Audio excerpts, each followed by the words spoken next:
నమస్తే viewers, welcome to Tollywood poster. Indian box office దగ్గర గురువారం ఆగస్టు 14న రెండు పెద్ద సినిమాలు వచ్చాయి. రజనీకాంత్ కూలీతో పాటు జూనియర్ ఎన్టీఆర్, హృతిక్ రోషన్ నటించిన వార్ 2 థియేటర్లో విడుదలైంది. ప్రస్తుతం ఈ రెండు సినిమాలు తమ వసూళ్ల దూకుడిని తగ్గించాయి. అయితే మొదటి 4 రోజుల్లో మాత్రం తగ్గేదేలే అన్న మాదిరిగా కలెక్షన్స్ సాధించాయి. కూలీ విడుదలైన తొలి రోజే 151 కోట్ల గ్రాస్ వసూలు రాబట్టింది. తమిళ్లో టాప్ నెంబర్ 1 రికార్డ్ సొంతం చేసుకుంది. ఇక కూలీ మొదటి 4 రోజుల్లో బాక్స్ ఆఫీస్ వద్ద మంచి ప్రదర్శన ఇచ్చింది.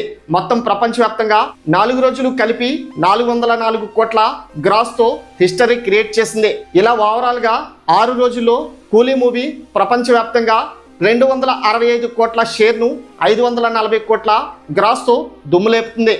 నెగిటివ్ రివ్యూలతో ఇంతటి రికార్డు స్థాయి కలెక్షన్స్ ను సాధించడం అంత సులభం కాదు. కానీ కూలీ అద్భుతంగా కలెక్షన్స్ ను రాబట్టింది. ఇక వార్ 2 సినిమా మొదటి రోజు వరల్డ్ వైడ్ గా 85 నుంచి 90 కోట్ల గ్రాస్ వసూలు చేసినట్లు సమాచారం. ఇప్పటికే ఫస్ట్ వీకెండ్ ను కంప్లీట్ చేసుకుని సినిమా వీక్ డేస్ లో కూడా పర్వాలేదనిపించుకునే కలెక్షన్స్ రాబడుతుంది. ఇక వార్ 2 6 రోజుల్లో మొత్తం ప్రపంచవ్యాప్తంగా 224 కోట్ల షేర్ను 460 కోట్ల గ్రాస్ ను వసూలు చేసి బాక్స్ ఆఫీస్ వద్ద సత్తా చాటుతుంది. వార్ 2 బ్రేక్ ఈవెన్ అవ్వాలంటే ఇంకా 116 కోట్ల రేంజ్ లో షేర్ ను రాబట్టాల్సి ఉంది. మరి ఈ వీక్ లో ఎలాంటి సంచలన రికార్డు కలెక్షన్స్ రాబడుతుందో వేచి చూడాల్సిందే. వీడియో నచ్చినట్లయితే లైక్, సబ్స్క్రైబ్ చేసి కామెంట్ లో హైప్ క్లిక్ చేసి సపోర్ట్ చేయండి. Thanks for watching.